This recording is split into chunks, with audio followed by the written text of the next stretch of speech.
Bianca Lager here with your weekly newsletter. This question this week has me shook a little bit. I know I say I always love them because I do. I love them all. Don't forget to submit your questions. They're so interesting and I absolutely love doing this. So please do click the link in either my newsletter or on my website to submit your one-on-one question of the week.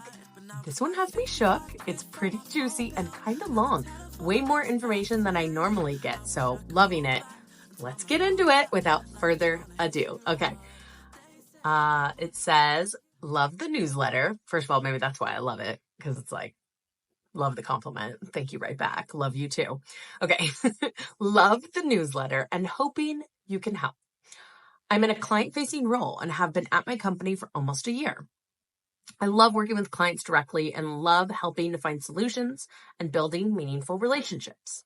I've been in this industry for a while and have a lot of deep relationships.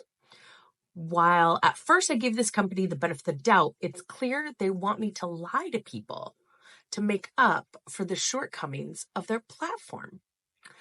Since there's a good deal of technology, they go to lengths to micromanage my exact words and provide me with vague go-to responses that I can tell drive people nuts. This job pays me very well. My boss is awesome. Other leadership is not. And I work from home, which we know is becoming more rare, but I'm having serious ethical issues and it's stressing me out. What can I do? Wow. Okay. So, there's a lot to unpack here for sure. It's giving toxic. It's definitely so easy, I think, to say, oh, well, you can't lie to people. You have to quit. And that's really the easy, simple solution. And listen, this letter writer probably knows that, clearly knows this is not sustainable. There's only so long if you're really bothered by this. And I'll be honest and say, not everybody would be. Unfortunately, yeah, there are people that kind of push their ethics to the side and say, hey, I got to do what I got to do. And hey, I guess I appreciate the hustle, but most folks are pretty normal and they want to be honest. They want to be able to, look people in the eye, so to speak, look people in the email and believe in what they're saying and be honest about what they're saying. It does not feel good to be in a situation, especially where there's clearly some toxicity in leadership and you don't trust them. And so you're like, you want me to lie for you? Why don't you just fix your problems? So I'm not going to tell you quit your job. There's a lot of perks here for you. It's obviously sustaining your life well enough. I will tell you to start working on it. This is probably a situation where you're going to need a lot of time. And in this job market right now, it is taking folks a good long time to find jobs. So, number one, I'm going to tell you to confront the issue. I have a feeling you already have to some degree. If your boss is as awesome as you say, it sounds like maybe you definitely trust them. So there's been some dialogue around this. Some people are just really diplomatic in how they problem solve. So it sounds like your boss, well, personality wise is awesome, is not being extremely helpful to you in how you guys are navigating through this, or how you're dealing with other leadership members who kind of insist on this kind of approach. There could be a lot of political dynamics there and a lot of things that you just don't know about history of the company. Who knows? The point is you're being put in a pretty uncomfortable situation. And so addressing it is really important. If there's an HR department, it really depends on how much you trust them. I'm not sure they're going to be able to fix this too, because frankly, anybody there is going to be caught up in the same dynamics. And this sounds so much more about marketing messaging and positioning of the product that is way more complicated than this issue. if you have somebody good in HR who is able to kind of navigate through this conflict and you can trust, definitely go to them. Definitely seek advice from those people that you trust. I just feel like when I get letters that provide an insight into toxic workplaces, and this is like, let's not get it twisted. I'm reluctant to go outside the circle of trust or go through channels that I just don't think are going to be helpful for you, frankly. It sounds like this is the culture there. And to be honest, like I've worked in the tech industry. Sometimes it's like that. Sometimes there's a lot of smoke and mirrors, especially around AI and what it does or what it doesn't do. And a lot of tech companies will use that naivete or expected naivete to kind of say, yeah, no, I mean, platforms, proprietary information, yada, yada, yada. And meanwhile, it's just incredibly misleading. So it sounds like you're caught in that situation, saying that it's normal probably doesn't make it any better, because there are also companies out there that do not behave this way. Trust me, they really, really don't. So back to that number one piece of information, address it if you can, to whatever degree you can. Sounds like you have an open dialogue with your boss. Definitely see what their insight is and keep pushing to be able to say, like, listen, Jim, what are we going to do about this? Like, this is really a struggle for me. It is absolutely your manager's responsibility to go battle it out with leadership. I don't know that you're going to be able to carry that torch yourself. So that's piece of advice number one. I guess piece of advice number two, though, or kind of 1B is, confront it and deal with it with somebody that you can trust, right? Make sure you're not causing a political battle for yourself, that you're kind of alone in that situation, or you don't have another champion in leadership to be able to help you out here. I don't think that kind of conflict resolution does you any good. And the reason why is because it's going to be one more thing for you to manage.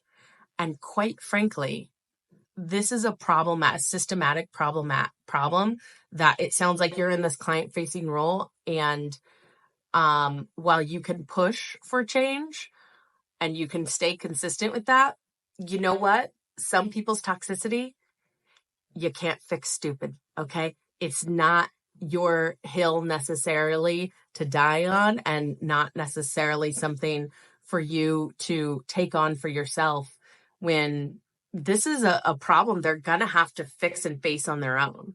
I definitely believe in creating transparency around it and, discussing it a little more openly. For example, and maybe I think I'm getting to piece of advice number 2, which is, don't hide the fact that you're lying to everybody else, right? I think there's a real mind game and a kind of a gaslighting game here that says, this is fine, this is normal, and clients are happy, this is great.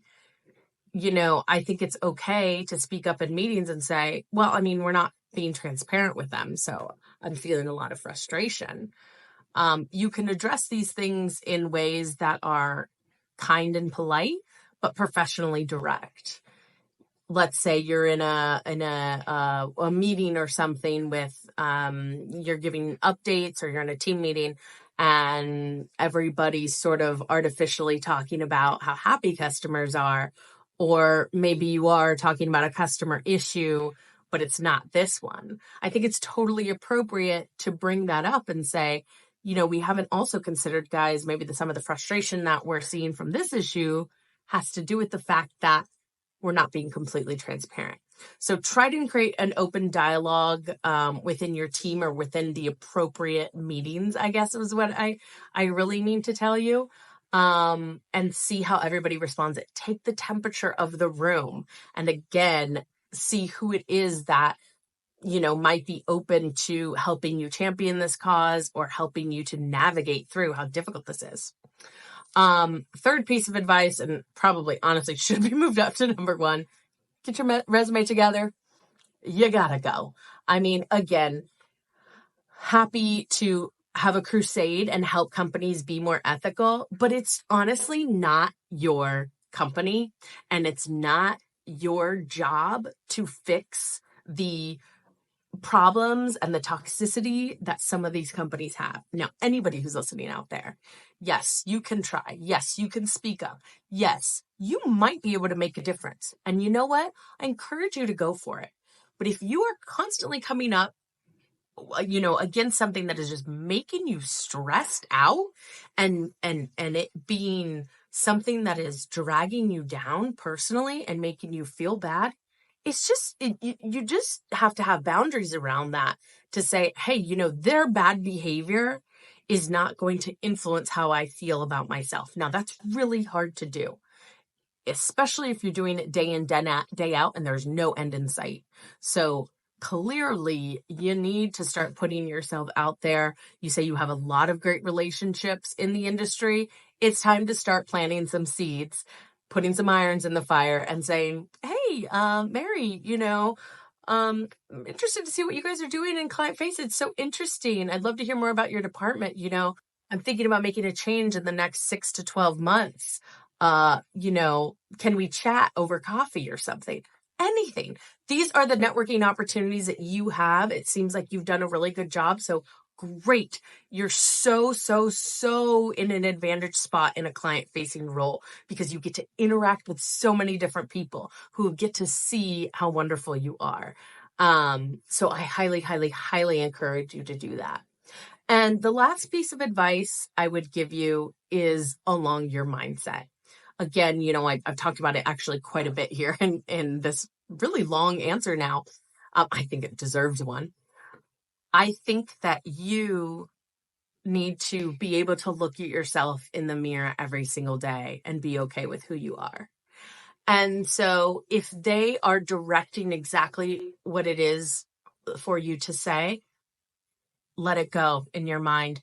It's not your words, and it really is your job to communicate what the company wants you to communicate. And if it is completely egregious, sure, push back in the moment. But if you just need to get through and survive until you're able to get out, I want to give you permission and validate you and tell you it's okay. It's okay. Companies make really terrible choices like this sometimes. And it's terrible to be put in that situation where you just don't feel right. And if one day enough's enough for you and you say, I can't do this anymore, and you get up and quit, that's okay too. Okay. I just want you to know that you're not the most terrible person in the world. There are ethical concerns here. You're addressing them and you're acknowledging them, and you are working on a way to wiggle yourself out. So keep your chin up. Remember that this is a lesson for you to carry with you and to motivate your own business moral compass so that you can go about your next business move with the highest standards, a much better perspective. And really, at the end of the day, the lesson that you've learned here is that customers never respond well to this. That is just simply not the way to go. They can sniff it out, and I guarantee you those customers are going to churn. If not today, really, really soon. And again, you're not responsible for that. Okay, so this was a super long one, but damn, this was good. Really, thank you for the in-depth question and for the chance for me to pontificate about one of my favorite topics, honestly, is ethics, and especially in client-facing opportunities and roles, because it's something that I've done for a really long time. I really believe in deep customer relationships. And so I would just love to get to know you. You sound like a really interesting person, and that you and I share a lot of the same values. Your values definitely don't align with the company that you're in. And you know that. I don't have to tell you that. This is not new information for you. But my hope for you, my wish for you is that in your next move, you find that company where your guys' values are on the same page. And I wish that for you all. So until next week, guys, thanks for joining the weekly newsletter 101. Talk to you next week.